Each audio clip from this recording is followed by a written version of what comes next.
Hello, hello! Comment allez-vous? J'espère que ça va. Bienvenue dans une nouvelle vidéo lecture que j'ouvre assez rapidement en ce lundi matin, puisque je voulais juste vous dire que j'entame une semaine à 1000, donc ce qu'on appelle le feuilleton à 1000. Parce que tous les challenges que j'organise se nomment feuilleton. Feuilleton, je vous l'écris là, donc c'est pas le feuilleton télé, c'est le feuilleton ensemble, les pages, hein, le petit jeu de mots.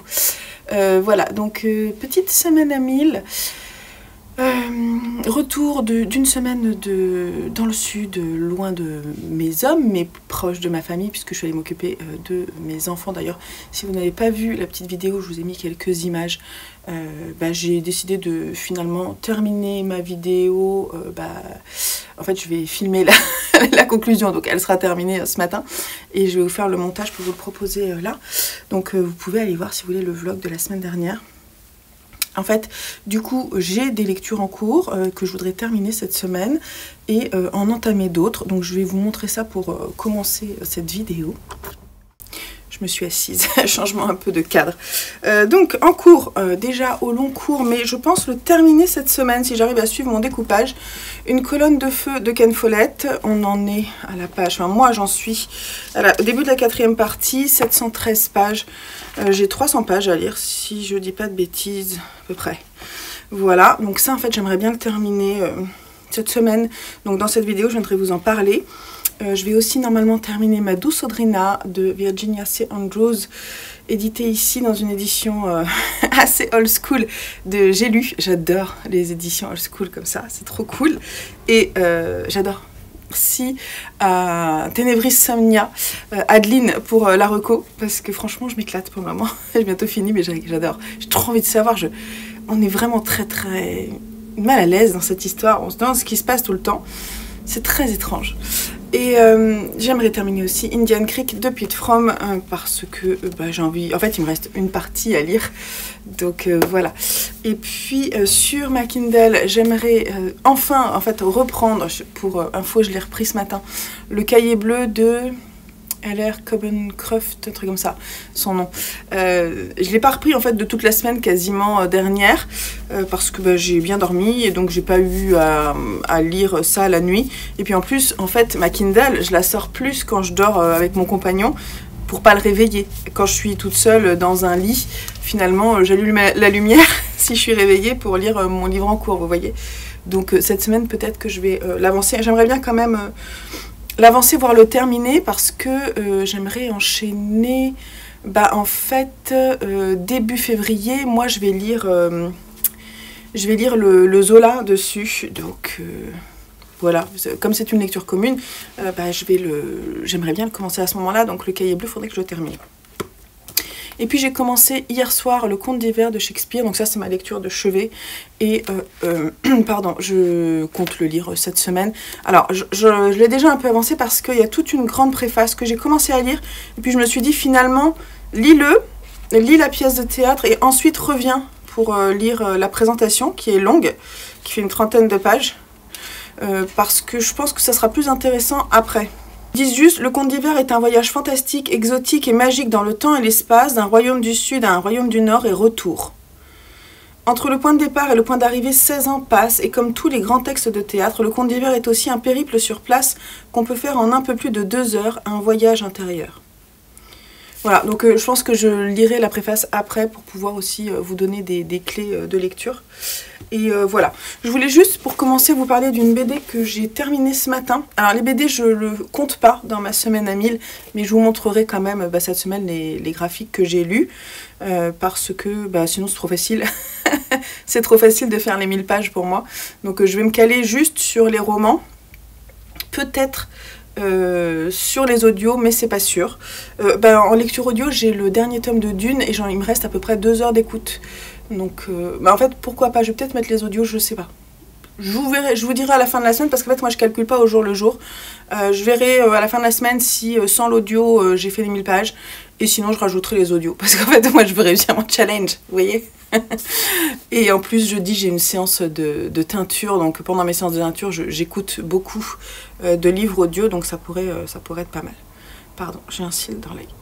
Alors, Happy Endings de Lucie Brion chez Sarbacane. Écoutez, donc ce livre, je l'ai emprunté à Joseph qui l'avait pris quand on était allé à Rouen.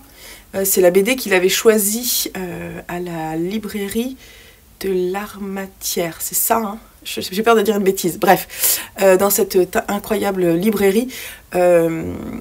Et bah écoutez, il a eu raison parce que franchement, c'était trop bien. En fait, c'est l'Armitière, c'est ça. Et écoutez, je lui ai mis 17. Il y a 3 petites scénettes, un peu... alors pas toutes, mais la seconde que j'adore, moi, pour ma part, qui s'appelle Toots and Boots. Brigade des paradoxes temporels. Celle-ci est un peu genre science-fiction. Et la dernière... Fleur avec le paradoxal, le paranormal, pardon, le paradoxal aussi. Et celle-là, chanson d'un jour d'été, elle est aussi très chouette. Les 3 histoires sont des petits bijoux. Les dessins sont splendides. Alors j'adore cette histoire-là. La première, la préférée de Joseph, qui dit que il dit lui, c'est kawaii et chill. Voilà, les bons termes. Ça se termine bien, hein, c'est Happy Endings. Ce sont des histoires globalement d'amour, d'amitié, de découverte de l'amour, de questionnement sur la vie. La troisième aussi, ça se passe dans un cimetière. Et franchement... Quel petit... vous voulez vous sentir bien? Vous lisez ça, vous voyez? Vous avez vraiment envie, vous êtes vraiment au fond du trou, vous êtes un peu dégoûté, il pleut tout le temps dehors. Lisez ça. C'est juste incroyablement motivant, doux. Voilà, vous allez sourire, vous allez... ouais, vous allez trouver ça mignon, quoi. Voilà. Moi, voilà, c'est sa petite BD anti... comment on dit, dépression hivernale. Lisez-la, c'est trop bien. Alors ça se passe pas mal en été, vous pouvez la lire aussi en été si vous voulez. Mais franchement, la première se passe le 31 décembre. Donc pourquoi pas la lire aussi, voilà. Bref, j'ai adoré. Donc 17 pour cette BD, c'était un coup de cœur. Et je suis bien contente qu'on l'ait dans notre petite bibliothèque familiale. Donc première lecture de la semaine, extrêmement réussie. Alors ben, mon challenge, c'est de terminer tout ça. Et j'aimerais potentiellement commencer d'autres livres que je vais vous montrer. Si je termine Une colonne de feu, j'enchaîne avec La servante écarlate de Margaret Atwood. Si je termine Ma douce Audrina, j'enchaîne avec une relecture de Dans la forêt de Jane Egland. Alors là, je l'ai dans cette collection que j'avais trouvée en boîte à livres, je crois, neuf. Où je sais plus si je me suis acheté ou quoi, mais la maison d'édition Gallmeister, j'ai reçu ce week-end le coffret avec les deux, donc il est possible que je lise dans l'autre édition que je vous montrerai à l'occasion. Je suis trop contente de le relire. Alors je vais peut-être le relire un peu rapidement, en même temps j'ai tellement envie de le relire, peut-être pas, non, je vais juste le relire pour enchaîner avec Le temps d'après, qui est la suite qui est sortie là en janvier chez Gallmeister. Et quand je termine Indian Creek, j'enchaîne avec Mon fils et Jeffrey Dahmer. Puisqu'on est plutôt dans une partie essai, entre guillemets. En fait, j'aimerais toujours avoir 2 romans, un essai en cours qui peut prendre son temps, un recueil de poésie ou de théâtre pour ma lecture de chevet, entre guillemets, et puis sur ma Kindle, un bouquin sur ma Kindle. En fait, ça roule assez bien pour le moment comme ça. Il y a des fois, j'ai plus envie, des fois j'ai envie de faire qu'un livre à la fois. Là, en ce moment... je mixe un peu, mais tout va bien dans ma tête. Les connexions se font bien entre les différents livres. Donc tout va bien. Celui-ci me tente beaucoup et il terminerait mon... Enfin, il terminerait. Non, parce que j'ai pas validé toutes les catégories, mais il est dans ma sélection du challenge de la crypte de Jodie qui prend fin là à la fin du mois.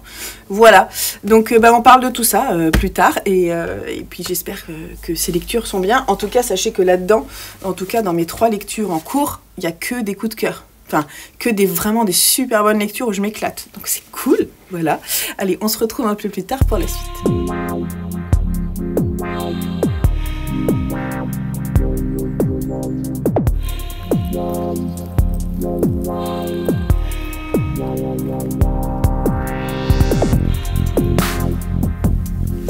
Hello du mardi matin, je vais vous parler d'un livre que j'ai terminé.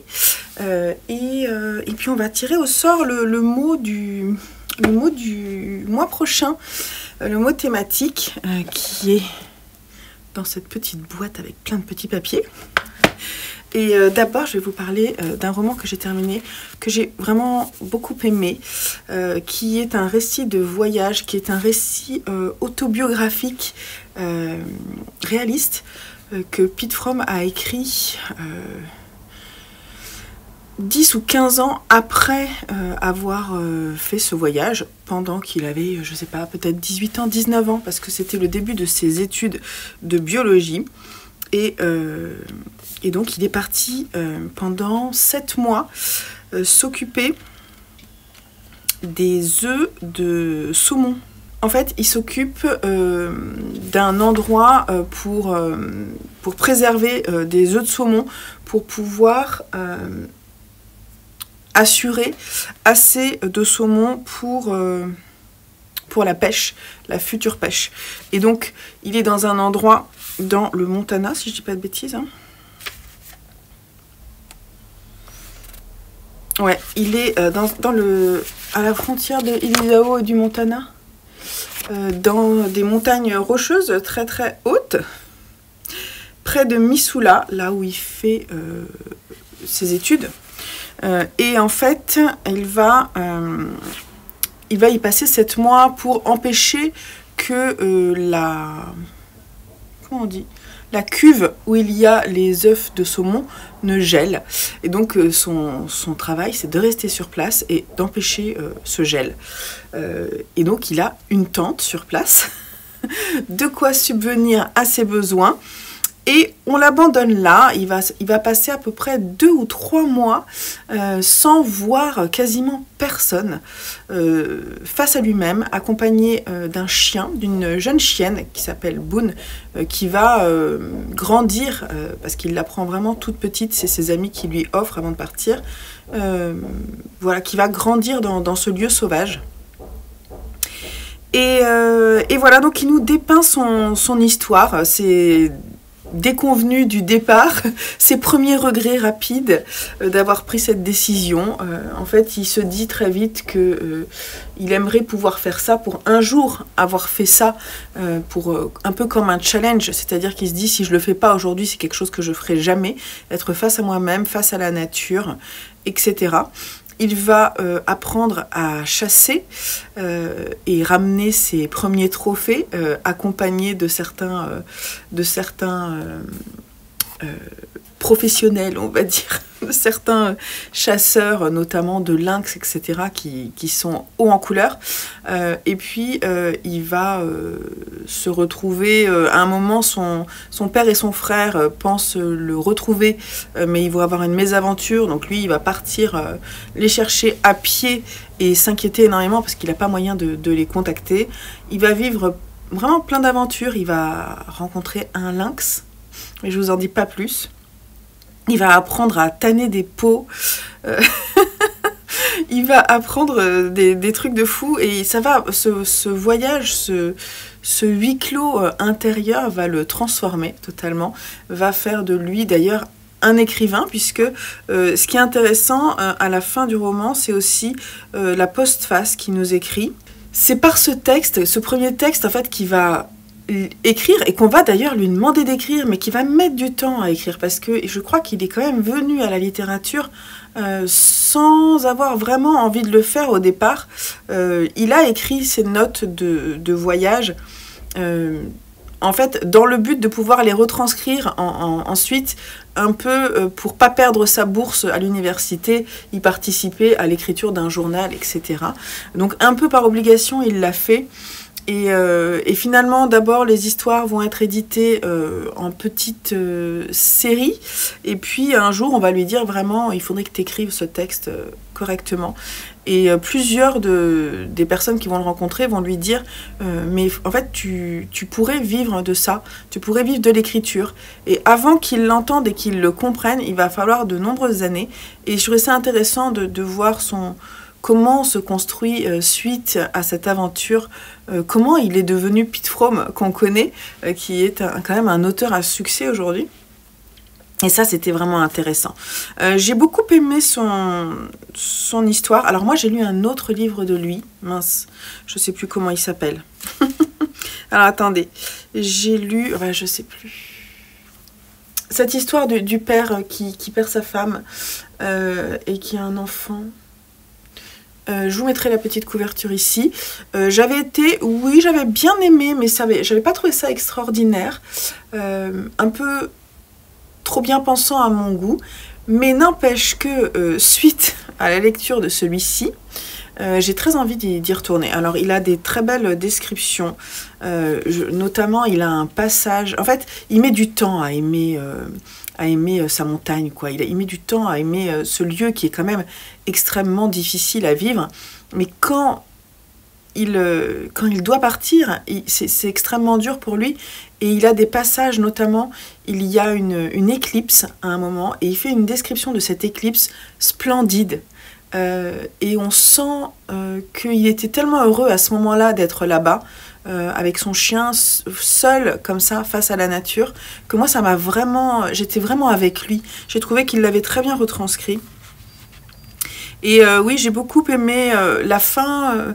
Alors, j'aimais bien la relation avec son chien, mais j'ai trouvé... Alors, il n'a pas voulu aller dans le pathos avec, mais à un moment, voilà, il y a une histoire avec son chien, et j'ai trouvé que, voilà, c'était pas assez touchant.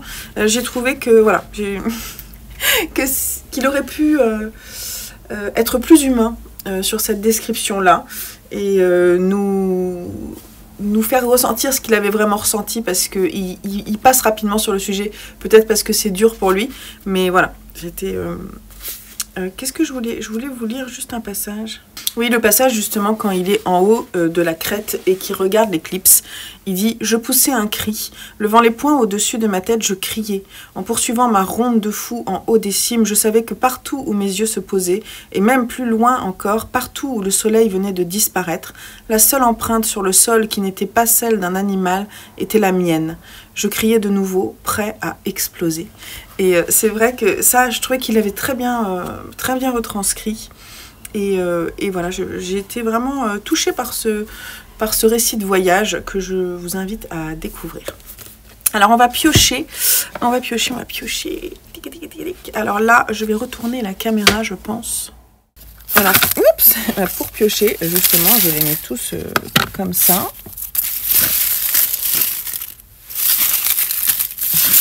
Je ne regarde pas, je tiens à vous le dire, je ne regarde pas.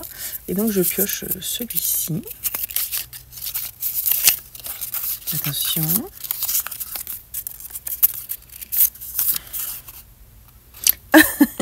Le livre. Donc, voilà le thème. Donc, voilà le thème pour le mois de février. Et donc, le livre. Des livres qui parlent de livres. Hein, ça peut être ça. Alors, moi, je pense au manga. Mais, attendez, hop.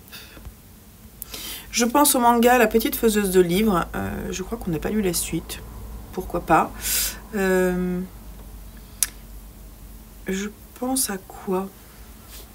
Je pense qu'il y a des livres qui se passent dans des librairies. La librairie des cœurs cabossés, c'est ça? Que j'avais bien aimé, je crois, mais je me souviens plus trop.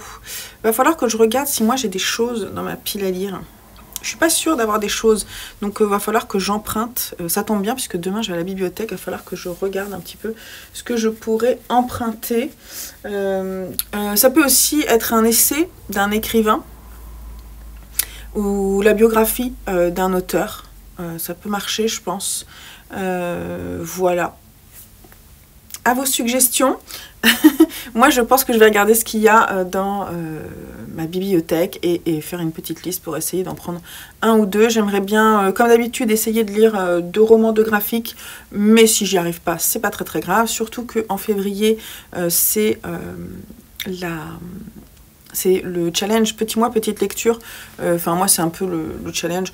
Je suis pas de catégorie ni rien, mais l'idée, c'est de lire quand même des livres assez courts. Pour ma part, ça va être des livres de moins de 250 pages, d'essayer d'en lire plusieurs pour essayer de faire descendre cette pile à lire. Et donc du coup, va falloir que j'essaie de trouver des livres qui sont pas très longs non plus. À voir. Donc on en reparle.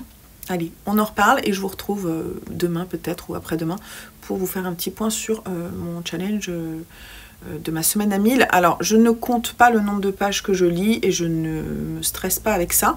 Là, je sais que je comptabilise quand je termine un livre. Oui, je comptabilise le nombre de pages que j'ai lues. Donc, j'ai dû en lire une cinquantaine de pages sur Indian Creek. Voilà, on est très loin des 1000 pages. Allez, on en reparle un peu plus tard.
Voilà quand je me lâche les cheveux.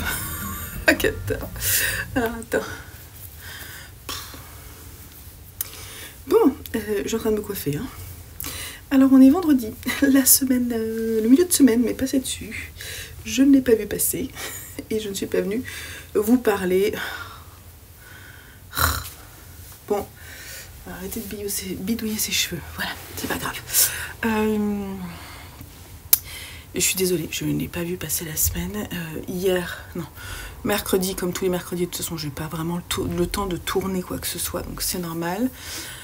Hier, c'était une journée pour ma marque et en fait, je suis en plein bilan comptable et autres choses extrêmement intéressantes sur le sujet. Et puis, j'ai mis les soldes à jour sur mon shop et tout. Je n'ai même pas communiqué dessus. Bref, je suis un peu genre, je rame cette semaine. Je bouquine un peu. Je sais pas du tout si je vais réussir à faire mes 1000 pages. Mais bon, j'ai lu pas mal de trucs et j'ai lu tout ça et il faut que je vienne vous en parler.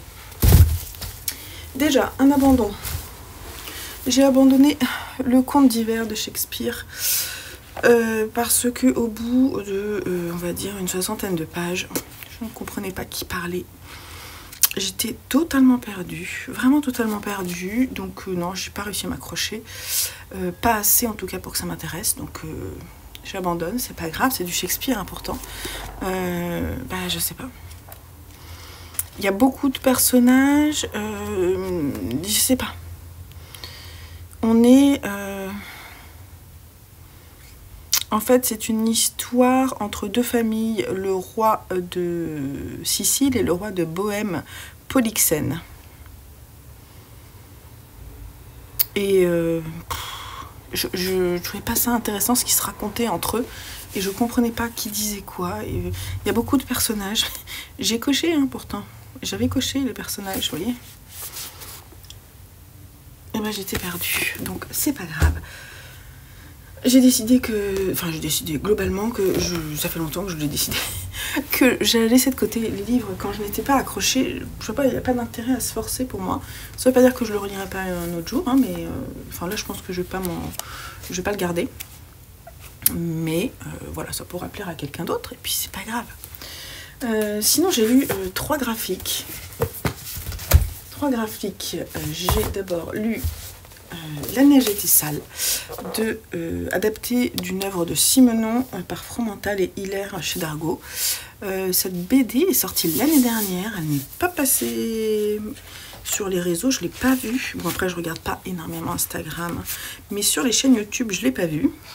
je vous montre le type d'image. Voilà, on est dans des camailleux de violet, c'est pour ça que je l'ai mis dans cette lecture du mois, parce que la couleur c'est le violet. Et ben moi j'ai beaucoup aimé. C'est une bande dessinée très belle. Je vais vous montrer quand même, parce que la BD elle est trop belle sans la jaquette. Elle est belle, hein. Donc on est en pleine Seconde Guerre mondiale. Alors c'est adapté d'un des romans noirs de Simenon. Donc ce qu'ils expliquaient, c'est que donc il a écrit beaucoup de romans. La plupart sont il a écrit d'abord sous pseudonyme dans les années 20 près de 200 romans populaires. Puis parmi les livres publiés sous son nom propre, à partir de 1930, on distingue la série des Maigret, 75 romans et 28 nouvelles. J'ai jamais rien lu, je crois qu'on en a peut-être dans ma bibliothèque. Et ensuite, il a écrit ce qu'ils appellent ici des romans durs, qui ne mettent pas en scène le célèbre commissaire et ne relèvent pas, dans leur grande majorité, du genre policier. Et on est plein là-dedans. Là, on est dans une histoire... je vais vous lire derrière, c'est plus simple. Donc, Frank Friedmeier, 18 ans, fils de Lotte, la tenancière du bordel local, est un garçon gâté. Donc, pour satisfaire ses désirs, il n'a que l'embarras du choix entre les pensionnaires de sa mère et Sissi, sa sage petite voisine, follement amoureuse de lui. Pourtant, dans cette ville sous occupation ravagée par la guerre, les pénuries, la peur, il cède aux tentations du crime, s'habille délibérément au fil d'actes de plus en plus terribles, jusqu'à devenir un assassin et pire encore. Mais, comme souvent chez Simenon, le chemin du mal peut aboutir à l'imprévisible, et c'est ce qui attend le lecteur au bout de ce livre, première adaptation graphique de l'un des chefs-d'œuvre du maître du roman dur. Écoutez, moi j'ai trouvé ça assez hallucinant. C'est extrêmement triste, extrêmement dur. Ce personnage-là, on adore le détester, et à un moment, on se dit que en fait, il est juste le reflet d'une société qui va mal. Et effectivement, à la fin de la BD, on se prend vraiment d'affection pour lui parce qu'il est dans une situation tragique. Et c'est dur, quoi. C'est extrêmement dur. C'est frontal. Il y a des images de prostitution et tout, etc. Avec des figures de femmes extrêmement exploitées pendant la guerre. J'ai trouvé que les dessins étaient bons. Moi j'aime bien. Alors certes, c'est un dessin un peu appuyé. Je vais essayer de vous montrer d'autres dessins. Stylisés, je dirais. Vous voyez, les dessins sont stylisés. Mais c'est le style... Alors moi je connais Hilaire. Hilaire, je pense que c'est le dessinateur. Ah, c'est lui qui a fait Sambre. Voilà. Et il a aussi beaucoup dessiné dans Spirou. Et ils disent que c'est un grand maître du romantisme noir. Et du coup, ce texte lui va très bien pour la forme, je trouve. Qu'est-ce qu'il a fait? Il a écrit aussi... Il a fait d'autres choses. Hein. Bref, il a fait d'autres choses. Et Jean-Luc Fromental aussi. Ah oui, c'est un des premiers rédacteurs en chef de Métal Hurlant.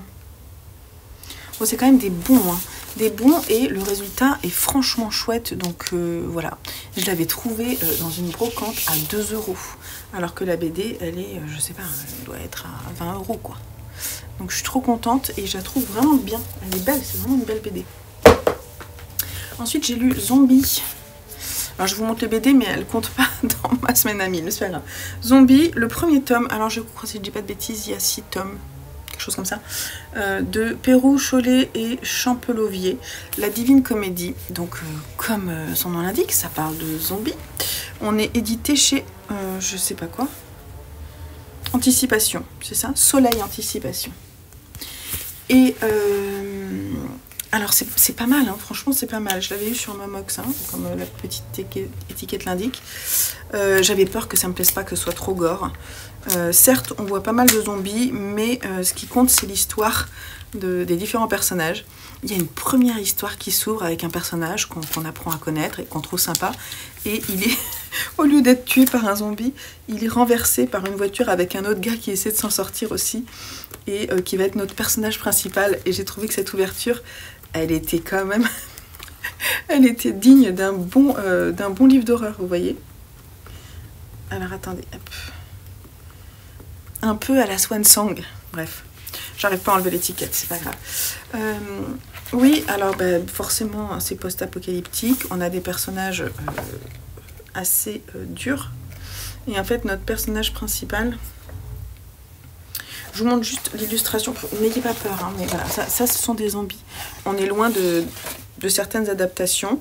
Ils font peur, mais pas tant que ça, je trouve. Il y a une histoire avec un gamin.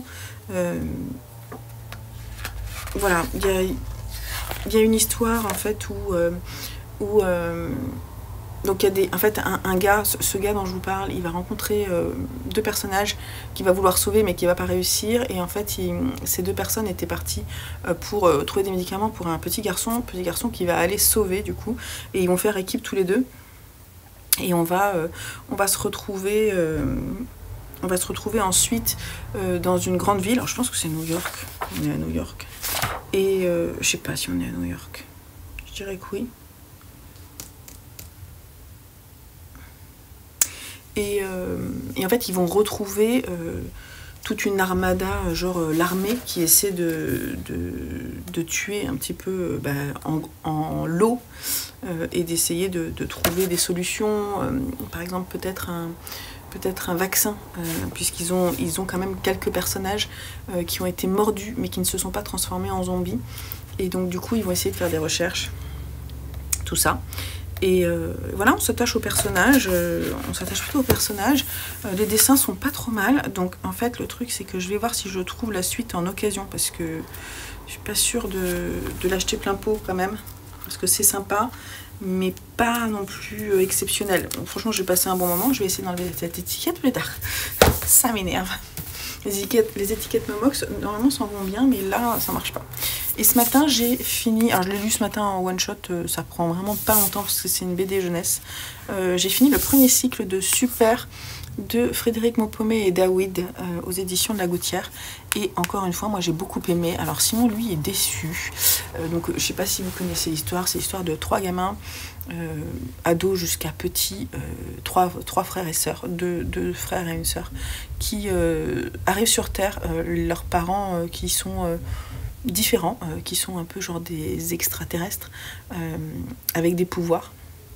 Les laissent ils arrivent dans une capsule sur Terre, et ils sont aidés par certains hommes, certains humains, et ils vont à l'école, etc. Ils essaient de s'intégrer dans le paysage, mais ils ont quand même quelques difficultés, et en fait ils attendent que leurs parents reviennent, et voilà. Donc bref, chaque personnage est assez fort, a ses propres questionnements, etc. Le plus petit, il n'a pas les mêmes questionnements que celui que l'aîné, qui est un personnage que j'aime beaucoup. J'aime beaucoup aussi la petite fille, enfin, qui est sa petite sœur, qui doit avoir 15 ans, je dirais, et le grand frère, il a 17, etc. Et le plus petit, il doit avoir 7, 8, quelque chose comme ça. Ils n'ont pas les mêmes questionnements. Et moi, j'aimais bien justement leur tentative de se fondre dans la masse et de cacher leur pouvoir, mais en même temps, ces pouvoirs les rattrapent, etc. Et il y a des personnages qui sont méchants, forcément, qui veulent soit faire des expériences sur eux, soit les attraper. Et donc moi j'ai bien aimé, et j'ai bien aimé la fin, justement, parce que on va plus loin sur cette interrogation de la différence. Cette différence, est-ce qu'elle est acceptée ou non? Est-ce que voilà, c'est vraiment des questionnements qu'on peut tous avoir. Et je trouvais la façon dont c'était traité dans une BD jeunesse assez intelligente. C'est pas manichéen, en fait, c'est ça. Et moi j'ai trouvé que c'était plutôt chouette. Donc je vous la conseille. Moi j'ai beaucoup aimé. En fait, j'avoue, j'ai envie de lire le cycle 2 qui est plus court. Je crois qu'il y a 3 BD.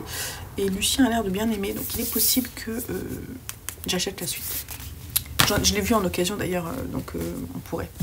Alors sinon, j'ai fini d'écouter La Maison des Mers de Dune. Et donc j'ai fini la saga Dune. Ouais, de Frank Herbert. Mais... comment dire, soyons honnêtes, j'ai été déçue par ce dernier tome. j'ai mis longtemps. Alors d'abord j'ai commencé à le lire et puis je me suis dit tiens je vais l'écouter en audio. Alors je suis pas sûre que le support audio soit le meilleur. Je me suis pas attachée au personnage. J'écoutais, alors c'est très bien écrit, il n'y a pas rien à dire. La personne qui lit lit très bien, mais j'étais pas du tout attachée au personnage, à ce qui leur arrivait. On retrouve plusieurs personnages qui sont hérités du tome 5 dans les Bene Gesserit et dans les honorés matriarches qui veulent en fait attaquer le Bene Gesserit et mettre fin voilà. Et en fait c'est une guerre, mais voilà, je peux pas trop vous en dire parce qu'on va spoiler, ça serait dommage. Il y a des personnages qu'on connaît, qu'on retrouve, qui sont là et qui sont à nouveau là, et en fait moi j'ai trouvé qu'il avait tiré sur l'histoire. Déjà au tome 5 j'avais bien aimé, certains personnages m'avaient vraiment accroché, mais d'autres non, et le problème c'est que on continue vraiment avec ces personnages qui m'avaient moins accroché. Et bon, ça parle beaucoup de manigance, hein, les Bene Gesserit ainsi que les honorés matriarches, c'est quand même des structures qui parlent beaucoup de politique. Voilà, il y a une araignée à un moment, elle est top, moi elle fait peur quoi.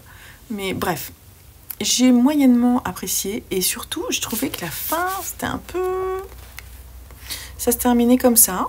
Ok, bon, non vraiment les tomes 5 et 6 m'ont beaucoup moins plu, alors mais vraiment mais beaucoup moins plu que les tomes 1 à 4 que j'ai adoré. Voilà, donc je pense que je vais mettre 15 pour Frank Herbert. Voilà, mais c'est terminé. Et bon, cette chronique est nulle. J'ai presque l'impression d'avoir pas compris grand chose, ou d'avoir manqué d'intérêt pour la chose. Voilà. Mais bon, je l'ai écouté hein, jusqu'au bout. Je l'ai fini hier. Mais ça m'a pas trop accroché quoi. Voilà, bah, c'est pas grave, hein, mais bon, je l'ai lu. Là, et pour terminer, j'ai fini Ma douce Audrina de Virginia C. Andrews, ici chez J'ai lu, dans une collection un peu collector, plutôt vintage, que j'aime beaucoup. Alors Virginia C. Andrews est ici, et j'ai adoré. J'ai adoré Ma douce Audrina. Merci à Ténébris Somnia pour Adeline pour la reco, parce que moi j'ai trouvé ça assez génialissime. Alors, c'est une histoire qui se passe en huis clos, on va dire, dans une maison. Winter quelque chose, on s'en fiche, mais elle a un nom un peu particulier. Au moment où commence l'histoire, on a une jeune fille, Audrina, qui ne sait pas vraiment l'âge qu'elle a, mais on lui a dit qu'elle avait 7 ans, donc elle pense qu'elle a 7 ans. Elle ne sait pas trop quand est-ce qu'est son anniversaire, elle demande souvent à ses parents quand est-ce qu'est son anniversaire, et ils lui répondent, il n'y a pas de souci, mais elle oublie. On a l'impression vraiment qu'elle a des gros trous de mémoire, et ça la perturbe. C'est un personnage extrêmement doux qui vit avec son père, sa mère, sa tante et la fille de sa tante. Ses parents sont aimants, la mère et la tante vivent à l'intérieur de la maison, on a l'impression qu'elles en sortent jamais. Il y a juste la nièce, enfin la cousine de Audrina, Vera, qui est plus âgée, mais Audrina, elle ne sait pas vraiment quel âge elle a, qui elle va à l'école et du coup côtoie les gens. Et elle déteste Audrina. Elle est jalouse parce que elle a jamais su qui était son père. Sa mère lui a jamais dit. Elle appelle le père d'Audrina papa parce que elle est persuadée que c'est son père. Voilà. Et la tante, elle dit rien. La tante s'en fiche mais totalement de sa fille. Audrina un petit peu aussi. Tout ce qu'elle aime, c'est prendre le thé avec la mère d'Audrina, avec une tante qui est peut-être décédée. Elles mettent un tableau sur le piano du salon et elles prennent le thé avec elle en la faisant parler. Et les filles assistent à ce rendez-vous un petit peu étrange. En fait, dans cette histoire, tout est étrange. Il se passe, t'as l'impression que vraiment il y a des choses qu'on lui dit pas, ou des choses dont elle se souvient pas, et qui du coup les choses ne collent pas ensemble. Il se passe des choses vraiment étranges et on est totalement déstabilisé. C'est un récit à la première personne, donc on est dans la tête d'Audrina et on ressent toutes les étrangetés qu'elle peut ressentir. Le texte est très riche, on va la voir évoluer sur plusieurs années. Il semblerait que quand même son rythme de vie prenne forme petit à petit, et elle a de moins en moins d'absence, et elle sait à peu près où elle est, quoi. Mais elle a des envies, elle a envie d'aller à l'école, elle ne comprend pas pourquoi elle ne va pas à l'école, elle pose plein de questions à ses parents qui restent très évasifs, et un jour sa mère va tomber enceinte, et en fait elle va pas revenir, elle va mourir en couche, et la petite fille qui naît, elle naît prématurément, et le père la ramène pas à la maison, et voilà, il va la ramener. Mais il s'est passé quand même des trucs bizarres. Et Audrina, elle avance avec ça.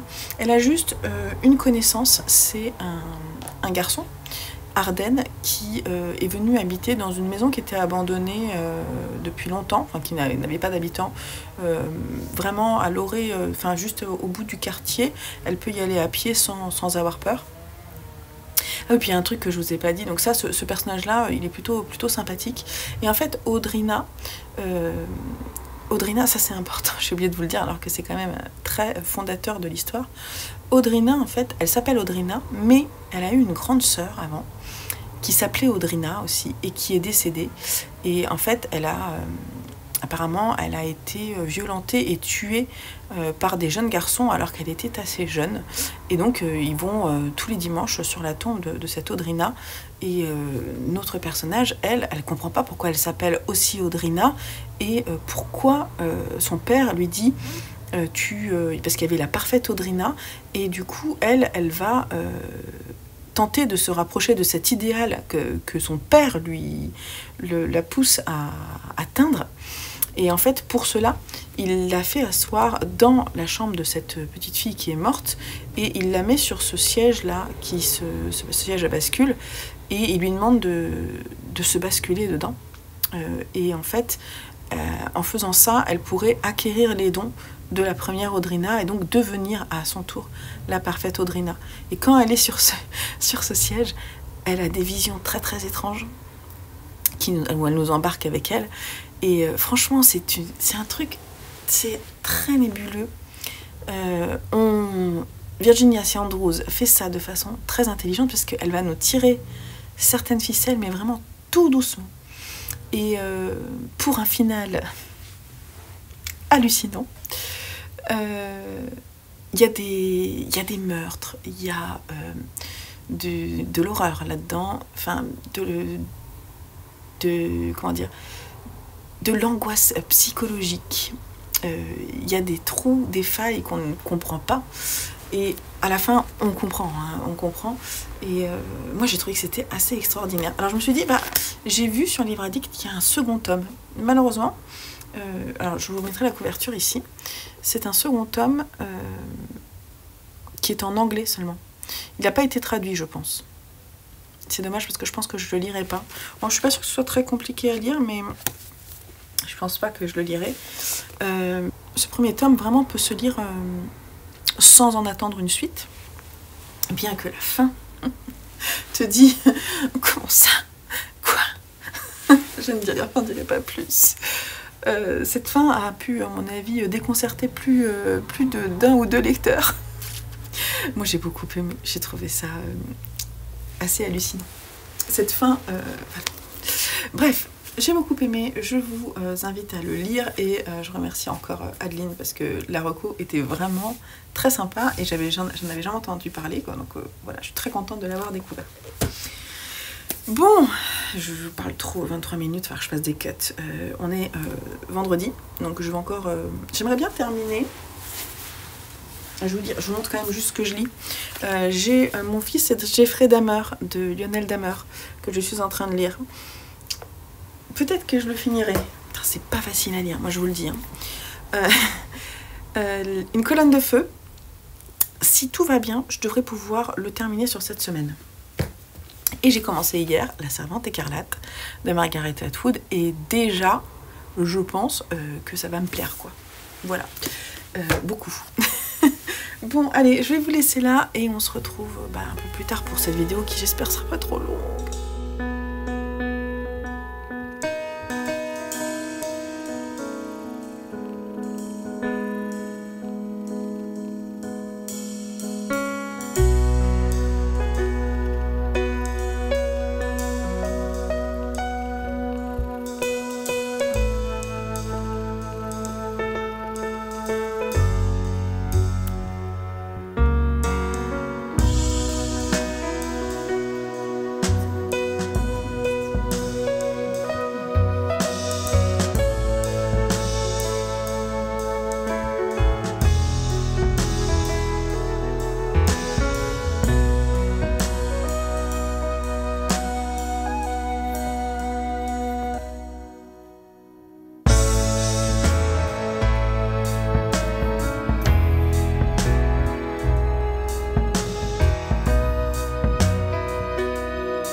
Hello, alors on est dimanche matin. J'avance. J'ai avancé sur la Servante écarlate un petit peu. J'en suis à la page 128. Donc je vais l'avancer, mais je ne terminerai pas sur cette vidéo. Je viendrai vous en parler dans une prochaine vidéo. Je pense terminer aujourd'hui une colonne de feu de Ken Follett. Il me reste... Je sais pas combien il me reste. J'en suis à la page 907. 70 pages quand même, hein. Je sais que c'est un peu long, donc je vais le lire là juste après, je pense, quand je vais me poser dans la matinée, et cet après-midi ça va être ma lecture. Et ce matin, j'ai terminé Mon fils et Jeffrey Dahmer, édité chez Brajlon dans la collection Darkside, qui est le témoignage de Lionel Dahmer sur l'enfance, l'évolution tragique de son fils, son ressenti et ses questionnements par rapport à pourquoi son fils est devenu un psychopathe qui a tué de façon atroce la plupart du temps des jeunes hommes de couleur, jusqu'à les démembrer, les tuer, voilà, avec des penchants nécrophiles et même cannibales. Voilà, donc ce portrait atroce de ce fils vu par le prisme du père, c'était pas facile à lire. Franchement, c'était pas facile à lire. Étant parent moi-même, j'ai partagé avec mon homme parce que j'ai partagé mon ressenti avec mon homme. Je lui ai dit qu'il pourrait le lire, mais je suis pas sûre qu'il soit capable de le faire. Moi, je trouve ça extrêmement difficile quand on est parent de lire ce genre de témoignage, parce que comme il l'explique, il se pose sans cesse la question de à quoi ça tient.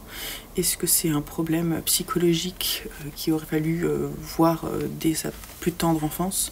D'ailleurs, il nous donne pas mal d'exemples de comportements qu'il a pu avoir enfant qui étaient déjà particuliers. Voir aussi comment il s'est éloigné des autres. Parce que sous couvert d'une gentillesse et d'une affabilité assez incroyable, parce qu'il dit toujours, il s'excusait toujours de ses faits et gestes, comme s'il les comprenait pas, comme s'il était enfermé dans quelque chose d'atroce qui le dépassait. C'était dur à lire, de potentiellement découvrir l'humain qu'il pouvait y avoir derrière ce Jeffrey Dahmer. Alors, moi j'ai vu... Alors non, j'ai pas vu. J'ai commencé à regarder la série. Le premier épisode de la série, mais j'ai pas réussi à aller au bout tellement j'ai trouvé ça atroce, dégoûtant. Là, j'avoue que j'ai envie d'y retourner, j'ai envie de réessayer. Faut que je sois prête psychologiquement pour le faire. Mais voilà, je trouve ça, apparemment, c'est quand même vachement bien fait. Réfléchir au comportement de qu'est-ce qui fait en fait que un personnage, alors là c'est un Américain de race blanche dans une famille plus ou moins aisée, devient un tueur en série avec des penchants cannibales et nécrophiles. Je trouve ça intéressant quand même, parce que c'est la réalité. Mais ce qui est dur à lire, je trouve, c'est parce que c'est la réalité, quoi. Donc c'est ça qui est... Franchement, c'est difficile. Mais ça m'a touchée. Le point de vue de ce père. En revanche, la postface, je l'ai moins aimée parce qu'à un moment, il dit que juste avant sa mort, parce qu'il a été assassiné par un des autres prisonniers de la prison, quoi. Un des autres détenus de la prison. Mais de façon atroce en plus, je crois. Donc, il dit qu'en fait, à cette époque-là, il était presque redevenu lui-même parce qu'il a été, il a retrouvé la foi, quoi. Et ça... ça passe jamais avec moi, mais ça passe jamais avec moi. Donc voilà, mais parce que forcément moi je suis profondément athée, donc du coup c'est compliqué pour moi. Voilà, donc j'ai un peu mis entre parenthèses cette dernière partie qui m'a fait un peu hérisser les poils, parce que c'est cette morale américaine du Dieu qui sauve tout. Voilà. Il y avait des questionnements par contre sur la détention pénitentiaire qui étaient aussi très intéressantes. Voilà, donc c'est un texte très intéressant qu'il a eu beaucoup de mal à écrire et qu'il a réécrit et qui a été réédité. Voilà, parce que ça a été très difficile pour lui d'écrire ce texte. Hein. Enfin, c'est un exutoire, mais pas que, puisqu'il y a des photos de lui, enfant, avec son père et son frère, pardon, qui illustrent ce texte. Et à chaque fois, ces images, c'est hyper percutant, parce que c'est souvent des images où on ne pense pas que ce père et ce fils, en train de faire du vélo, là, ça donne ce qu'on connaît de lui après, quoi. Voilà. Donc très intéressant, assez douloureux à lire. Mais je vous le conseille parce que c'est une porte d'accès différente vers le sujet et c'est toujours intéressant à prendre, je trouve. Voilà. Et sinon, ce matin, j'ai lu Imbattable. Ah, puis j'ai lu une BD aussi hier qui a été un énorme coup de cœur. Donc, bon, je vous mettrai une petite vignette. Donc, j'ai lu, c'est le 3e tome, alors, parce que j'avais pas le tome 2, je sais pas pourquoi, je sais pas où il est. Ah si, il est là, bon, je vais le lire bientôt. Imbattable. Alors c'était trop rigolo parce qu'hier on a mangé des crêpes. Et la première planche, c'est une planche qui parle de la Chandeleur, quoi. Et aujourd'hui c'est la Chandeleur, ou hier, je sais plus. Et donc du coup je me suis dit, ah vas-y, tu fais la photo sur Instagram. Donc j'ai fait la photo avec nos crêpes et cette petite BD, parce que je trouvais que c'était approprié. Mais écoutez, le super-héros, le véritable super-héros de la bande dessinée, puisque il a la faculté de sauter à travers les cases. Notamment là quand il fait des crêpes, c'est plutôt rigolo. Il saute à travers les cases, donc le début et la fin de l'histoire. La fin de l'histoire est liée au début. Il s'amuse à sauter dans toutes les cases. Et j'aime beaucoup le personnage de Tidou, c'est ça, qui est ce jeune adolescent. Alors je pense qu'on va le découvrir peut-être dans le tome 2. Tidou, c'est lui qui a aussi une faculté, je crois qu'on l'a vu dans le tome 1. Il est trop fort parce qu'en fait, quand il est de loin, il a la faculté en fait de la profondeur de champ. En photo. Donc en fait, vous voyez, vous êtes de loin, vous voyez la lune toute petite, et lui, il peut la prendre dans ses mains et la ramener dans le monde réel, là, à taille d'où il l'a vu, à laquelle il l'a vu. Et voilà, donc c'est ça son don, et j'aime beaucoup aussi ce don-là. On va recroiser aussi d'autres super-héros, voilà, des scientifiques. Il y a un scientifique qui est un ennemi d'Imbattable, qui essaie de le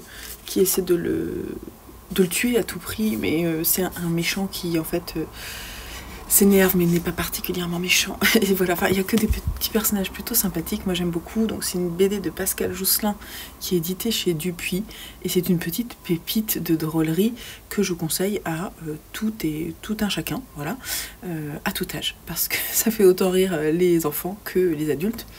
Et n'hésitez pas, même si vous êtes plus âgé, à y aller, parce que franchement c'est rigolo. Vous pourrez partager ça avec vos enfants et vos petits-enfants. Allez-y, c'est trop mignon. Et sinon, j'ai lu hier Le poids des héros de David Sala,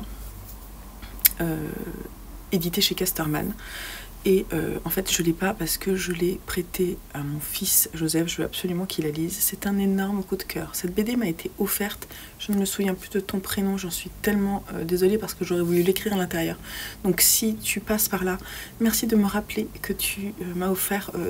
C'était sur le salon. C'était un salon créatif. J'ai plus le nom du salon. Parce que j'y ai pas participé cette année. Bref, c'était tellement gentil de m'apporter. T'étais avec ta fille. Je me souviens tout à fait de toi, mais j'ai plus ton prénom. Donc merci, parce que c'était tellement adorable. Et cette BD est un énorme coup de cœur. Parce que, alors David Sala, je l'ai découvert avec son adaptation du Joueur d'échecs. Je vous mettrai la petite vignette aussi. Donc cette nouvelle de Stefan Zweig qui a été adapté, et en fait j'avais très peur d'y aller parce que les dessins de David Sala sont vraiment très particuliers, avec une mise en couleur. Je pense qu'il fait de l'aquarelle ou de, je sais pas, de l'encre très diluée. Je ne sais pas comment il peint, mais chaque bulle ou chaque cadre, je sais pas comment, j'ai pas vraiment les termes de la BD, je suis désolée. Chaque fois c'est une œuvre d'art, c'est une peinture, donc il doit mettre quand même un temps fou à faire ça, quoi. Il a l'air totalement passionné. Ses dessins sont décalés avec des traits de caractère très prononcés, et la couleur est vraiment utilisée pour faire ressentir une atmosphère. Et dans cette BD là, Le poids des héros, qui est donc une BD, un roman graphique autobiographique de David Sala, qui va parler effectivement de lui, enfant, adolescent, adulte, papa, jusqu'à ce qu'il devienne papa, et voilà, il va parler de sa famille et notamment de son grand-père. Hey, salut! De ses grands-pères. Dont, en fait, qui sont d'origine espagnole. Donc lui il est d'origine espagnole mais il vit en France, et son grand-père maternel a été en fait, il était républicain, il a été expulsé d'Espagne, et ensuite il a été embarqué dans les camps de concentration dans lesquels il a été à la tête d'une révolution, entre guillemets, mais il était dans un camp de concentration, un des plus terribles, je me souviens plus du nom, mais je vous le mettrai ici, si j'arrive à retrouver l'info, dans la BD. Et donc en fait, il a transmis, donc à sa mère, ça forcément, à sa famille, le savait, et David, étant enfant, a entendu beaucoup de choses. Il y a mon petit chat qui est là, mon gros chat. Et en fait on le voit en train d'entendre toutes ces histoires, des moments aussi qui passent, les rares moments qu'il a pu passer enfant avec son grand-père avant qu'il décède, parce qu'il voulait, son grand-père, il voulait pas mourir tout de suite, parce qu'il voulait mourir après le décès de Franco, qui a tellement pourri sa vie. Et donc il y a vraiment une histoire forte autour de cette dictature qu'il a poursuivie et de ces troubles qu'il a vécu atroces. C'était vraiment atroce. Et lui, il rentre dans les souvenirs de façon visuelle, il rentre dans les souvenirs de son grand-père, et il lui dit qu'il faut qu'il perpétue l'histoire, il faut se souvenir, et ce besoin de souvenir est important. On va aussi le voir en relation avec son grand-père paternel, qui a aussi son histoire de guerre, de Seconde Guerre mondiale, et ses effets. Voilà, et ensuite on va le voir grandir, devenir dessinateur, être hanté par ces images terribles du passé. On le voit en train de discuter avec sa mère aussi, de discuter de l'histoire avec sa mère, de transmettre. Sa mère lui a transmis bien avant sa mort tous les documents relatifs à l'histoire de son grand-père, et voilà, tout ça qui l'accompagne et qui a fait de lui le dessinateur qu'il est devenu. C'était passionnant, c'était émouvant, j'en ai pleuré, enfin, j'étais vraiment émue, très émue. C'était fort. Le poids des héros, c'est vraiment ça, rien que d'y penser j'ai des frissons, et les couleurs sont magnifiques, c'est très onirique aussi. Enfin, voilà, que vous conseiller cette BD que j'ai adorée, c'est un énorme coup de cœur, BD de ce début d'année. Ça commence bien, hein, ce début d'année, j'ai vraiment fait de très belles lectures. Je vous ferai un petit bilan en réel, je pense, et en short sur YouTube. Je ferai pas de bilan avec des nombres, parce que voilà, moi je le garde pour moi, c'est pas forcément intéressant pour vous. Et je vous mettrai en image ces livres dont je vous parle quand même dans tous mes carnets de lecture. Et voilà. Donc là, au moment où je vous parle, j'ai pas encore fait le récap. J'ai fait un petit récap, mais pas sur ces livres que je suis en train de lire. Sans ces livres que je vais avancer aujourd'hui, certainement, j'en suis à 686 pages en comptant le livre audio, mais pas en comptant les BD. Voilà. Ah oui, puis je dis aussi, j'ai commencé à écouter, puisque j'ai fini Dune, j'ai commencé à mettre dans mes oreilles le dernier tome, enfin pour moi qui n'est pas le dernier tome, de la saga Cobaye. Celui-ci c'est de... Comment ça s'appelle? Bref, je vous mets la couverture ici, donc qui est un livre d'horreur. Et pour moi ça commence très mal, parce que c'est très... ce personnage-là, je le déteste de façon terrible. Les autres avant me faisaient pitié. Là, je l'aime pas, ce personnage d'Eliot là. Puis c'est très horreur sexuelle dès le départ. Dans les 15 premières minutes d'écoute, j'étais déjà dégoûtée. Donc je suis à deux doigts de l'abandonner, mais en fait j'aimerais bien le terminer pour pouvoir lire le petit chapitre final que je pourrais lire en utilisant le flashcode qui est dans un des livres que j'ai, pour essayer de clore cette saga. Donc je vais quand même continuer, mais pour le moment c'est pas un plaisir d'écoute, vous voyez. Bon, bref. Donc moi je vais avancer ça, et je viendrai vous faire un tout petit point demain matin pour vous dire si j'ai réussi ma semaine à 1000 pages. Je suis pas certaine, on verra bien. Et puis voilà, je pense pas que j'aurai le temps de lire autre chose que ça et ma partie, mais sachez que la semaine prochaine, je pense que je vais commencer à relire Dans la forêt de Jane Egland parce que j'ai reçu le temps d'après en service presse. D'ailleurs, j'ai reçu le coffret que je vous montrerai dans mon book haul que je m'apprête à tourner là. Voilà, et du coup j'avais très envie de le relire parce que c'est un de mes livres, c'est un des livres qui m'a vraiment redonné envie de lire. Donc j'ai envie d'y retourner, donc je vais le relire. Comme ça en février je pourrai lire la suite. Et voilà, parce que après en fait il y a des bouquins, dans les bouquins que j'ai pas lus, mais en fait je pense que j'aurai pas le temps de les lire d'ici fin février, puisqu'on est quoi, le 25, 26, je sais pas. Il y a celui-ci, moi j'aimerais bien m'y mettre quand même, mais ceux que j'aurais voulu lire et que j'ai pas lu, c'est ceux-là. Celui-là j'aurais bien lu pour le livre violet, mais je crois que ça va pas être possible. Celui-ci je l'aurais bien lu aussi pour le Cold Winter Challenge, ainsi que celui-ci. Mais non, ça sera pas cette fois. Bon après, grand passage, ils sont quand même un peu longs, parce que en février c'est petit mois, petite lecture. Donc bon, voilà. Hop. Mais lui, je pense que je vais quand même le commencer, même si je le termine sur février, c'est pas grave. Voilà, donc je retourne à mes lectures et on se retrouve demain matin, je pense, pour faire le point final. Voilà, à plus tard.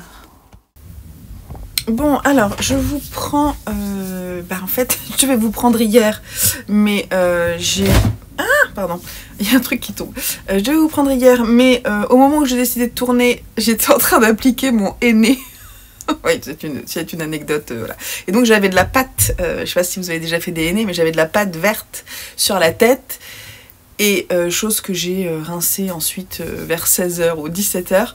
Après, je me suis occupée de ma famille. Et après, il était trop tard pour que je filme la séquence. Donc, on est mardi matin. Et on va faire le point. Et on va faire le point sur la semaine à 1000. Je suis désolée. Je me fais rire toute seule. Hein, c'est pas mal déjà. Voilà. Donc, est-ce que j'ai réussi ou non mon challenge, mon feuilleton à 1000?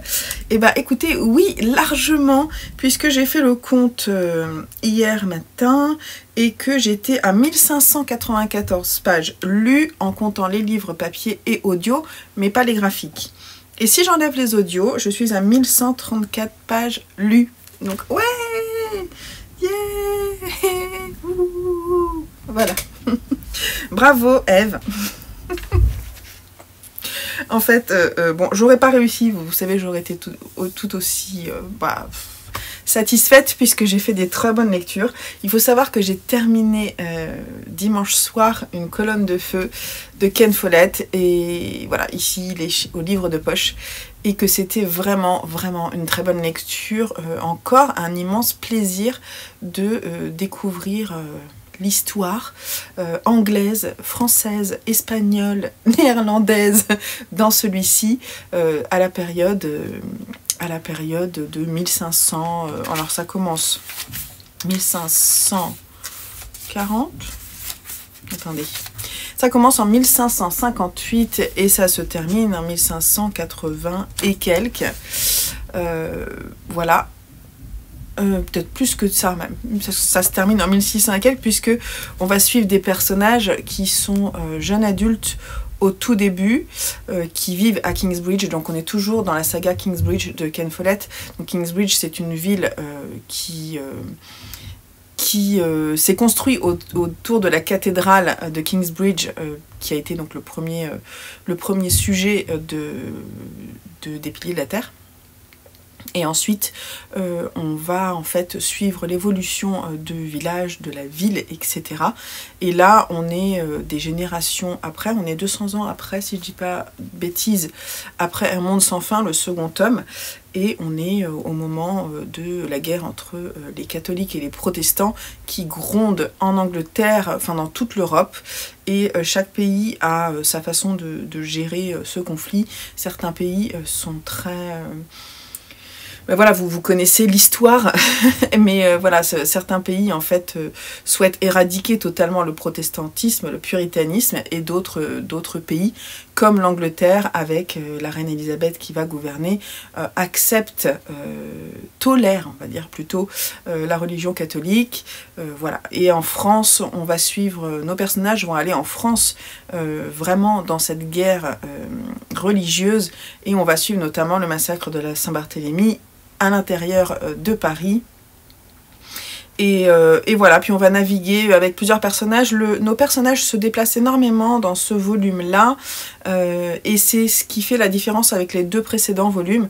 Mais moi j'ai trouvé ça extrêmement intéressant, j'ai énormément appris parce que c'est des périodes que je connais mal, je suis vraiment mauvaise en histoire. Alors c'est pas que je suis mauvaise en histoire, c'est que je retiens rarement les dates, les noms des personnages, etc.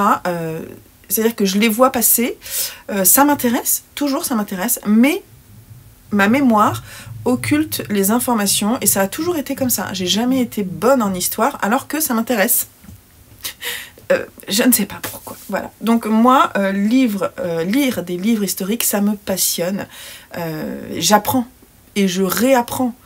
Et j'espère que ça va s'ancrer à un moment. Et là, j'ai trouvé ça extrêmement intéressant. Les personnages n'étaient ni tout noirs, ni tout blancs. Même les personnages qu'il met en valeur, notamment Ned Willard, qui est un des 2 frères de la famille. Bah, écoutez, il va quand même amener Mary Stuart sur l'échafaud. Donc... bon, et pas non plus tout clean, mais voilà, c'était très intéressant de voir comment la politique se met en place. Nos personnages, bien entendu, c'est quand même une réécriture fictionnelle de l'histoire, parce que nos personnages sont vraiment au centre des grandes décisions. Ils accompagnent, par exemple, Ned Willard, lui, c'est un des conseillers de la reine Elisabeth. Donc, concrètement, il n'a pas existé, mais Ken Follett nous l'invente.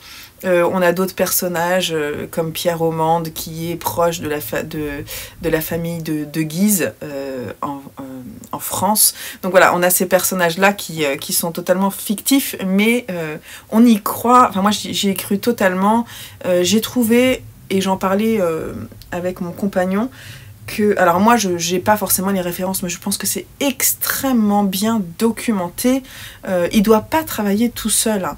Il doit s'aider, je pense qu'il doit quand même, pour avoir autant de précision sur des événements, sur la terminologie de certaines choses, parce qu'il va quand même aussi avoir pas mal de scènes sur mer où il va y avoir des batailles, et il faut quand même avoir les bons termes pour l'époque.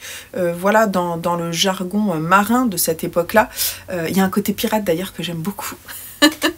Voilà, et bref, j'ai trouvé que c'était toujours très précis, très clair, très didactique, et en même temps passionnant, parce que on a envie de savoir ce qui se passe pour ces familles. Il y a aussi on va dire, je vais appeler ça des désordres amoureux qui à chaque fois nous tiennent. On a envie de savoir si les personnes qui s'aiment ne peuvent pas être ensemble, vont enfin trouver un moyen de se retrouver. Voilà, puis c'est des relations amoureuses qui sont jamais simples, qui sont aussi très humaines, très justes, et auxquelles on croit, voilà. Et puis il n'y a pas que... voilà, il y a aussi quand même, enfin dans ces romans, il y a quand même des trigger warnings, parce qu'il y a quand même beaucoup de meurtres, parfois des viols, donc... voilà, je vous le dis quand même parce que je sais que parfois c'est important pour vous de le savoir. C'est pas le pire, je trouvais que les piliers de la terre c'était quelque chose en termes de trigger warning, je trouvais. Mais bon, voilà, donc moi j'ai adoré à nouveau. Je vais vous proposer la suite. Je sais plus, c'est les trucs de lumière là. En lecture commune. Le 4e roman qui est sorti il n'y a pas longtemps. Et on lira. Ensuite, quand on aura fini le tome 4, on lira en lecture commune le préquel, qui est Le Crépuscule et l'Aube, que je viens de trouver en pas cher, chez Gibert. Voilà. En tout cas, j'ai beaucoup aimé. J'ai aussi dégommé dimanche en audio le tome 6 de Cobaye, Elliot. Je vous ai dit rapidement sur cette vidéo que j'étais déçue par le début de cette écoute. Alors, j'avais écouté 15-20 minutes. Parce que le personnage, il est atroce. En fait, c'est un psychopathe. Et on nous le montre tout de suite comme quelque chose. On se dit, mais qu'est-ce qu'il va faire, lui? Comment est-ce qu'il va rentrer dans ses expériences? Parce que le principe de Cobaye, donc ce sont des romans qui sont écrits par différents auteurs canadiens. toujours autour de la même histoire, c'est-à-dire qu'on va prendre une personnalité qui va devenir un cobaye d'un laboratoire, le laboratoire Alpha Lab, qui inocule, comment on dit, oui c'est ça, inoculer un médicament qui pervertit les personnalités des cobayes. Et donc en fait on suit à chaque fois différentes personnalités, voilà. Et au départ c'est quand même souvent des personnes qui sont assez faibles psychologiquement, qui ont des failles. Mais là, ce personnage d'Elliot, c'est le pire, quoi, c'est le pire. Et du coup, c'est intéressant parce que quand il va devenir cobaye, il va se passer un truc, voilà, qui va transformer sa personnalité. Et j'ai trouvé que finalement, c'était pas mal, c'était intéressant. Après, il y avait le côté, genre, révélation, genre, je vais m'absoudre face à Dieu pour tous les méfaits que j'ai faits, tous les crimes que j'ai perpétrés. Là, bon, à chaque fois, ça me fait... C'est ça la morale. Mais bon, en même temps, comme ça va très loin, puisque c'est de l'horreur, c'était quand même assez marrant finalement. Voilà. Alors, par contre, grosse déception parce que je me disais, bon, bah j'ai le dernier, j'ai le volume, j'ai un volume avec la danseuse, je sais plus comment elle s'appelle, Sarah et Sid, je crois, qui a un flashcode à la fin, et je pensais qu'en utilisant ce flashcode, bah, j'arriverais à lire le dernier volume qui est un fascicule de genre 20 pages qui termine, entre guillemets, qui conclut cette saga. Et donc j'ai utilisé le flashcode, et on arrive sur les éditions de Montargue. C'est ça, Montargue. Et en fait, chaque livre a une lettre, et sans ces lettres-là, vous pouvez pas débloquer cette lecture. Et en fait, comme j'ai quasiment tout lu en audio, il n'y en a qu'un que j'ai en papier, bah j'ai qu'une lettre, parce qu'en audio, ils donnent pas les lettres à la fin. Enfin, je suis pas allée jusqu'au bout, enfin si, je suis allée jusqu'au bout, donc je les ai pas eues, les lettres. Ce qui fait que je ne peux pas lire le dernier chapitre. Donc, s'il vous plaît, si vous avez lu cette saga en papier et que vous avez toutes les lettres, envoyez-les-moi par email. Mon email est en dessous dans la barre d'infos parce que je les ai lus. Donc voilà, j'ai envoyé sur le site des éditions de Montargue, je leur ai envoyé un petit message pour leur expliquer. J'attends de voir si j'ai une réponse. Mais en fait, j'avoue que j'aimerais bien lire ce dernier truc qui va nous permettre en fait de conclure cette saga. Mais bon, concrètement, j'ai fini la saga Cobaye et j'ai passé quand même des bons moments d'écoute avec ces lectures abracadabrantes, quoi, qui sont vraiment... Ça part très loin et à chaque fois, ça fonctionnait bien pour moi. Et finalement, Elliot m'a plu aussi. Voilà, et donc Elliot a été écrit par Madeleine Robitaille. Et bah écoutez, voilà, je suis plutôt contente de ma semaine à 1000. Là, j'étais en train de me demander si... Parce que là, on est mardi au moment où je vous parle. J'ai pas commencé à filmer. Je vais peut-être laisser passer cette semaine. Je vais voir. Je vais peut-être laisser passer cette semaine sans filmer. Parce qu'en fait, il y a des choses qui vont sortir. Puisque vous avez vu, il y a ma pile à lire qui est sortie. Ensuite, je vais vous sortir mon book haul. Donc, j'ai pas non plus envie de vous assaillir de vidéos. Et je me disais peut-être que la semaine prochaine, je vais vous faire une vidéo où je filme au moment où je lis, et en fait pour à chaque fois, parce qu'en fait on me demande souvent comment est-ce que tu fais pour lire autant, et j'aime bien répondre à cette question en images. Et vous savez, en notant à peu près le nombre d'heures que je lis, à quel moment est-ce que je grappille des moments pour bouquiner. Et donc j'aimerais bien vous refaire ça, parce que je trouve ça assez fun en fait. C'est une semaine de lecture avec moi. Voilà, donc ça sera certainement le prochain vlog lecture. Voilà, donc je vous laisse là, et merci d'avoir regardé cette vidéo, vous êtes arrivé jusqu'au bout, et puis on se retrouve très vite sur la chaîne avec de nouvelles découvertes, j'espère tout aussi agréables qu'en janvier, parce que mon mois de janvier c'est franchement plutôt bien passé. Voilà, allez, des gros bisous, bye bye.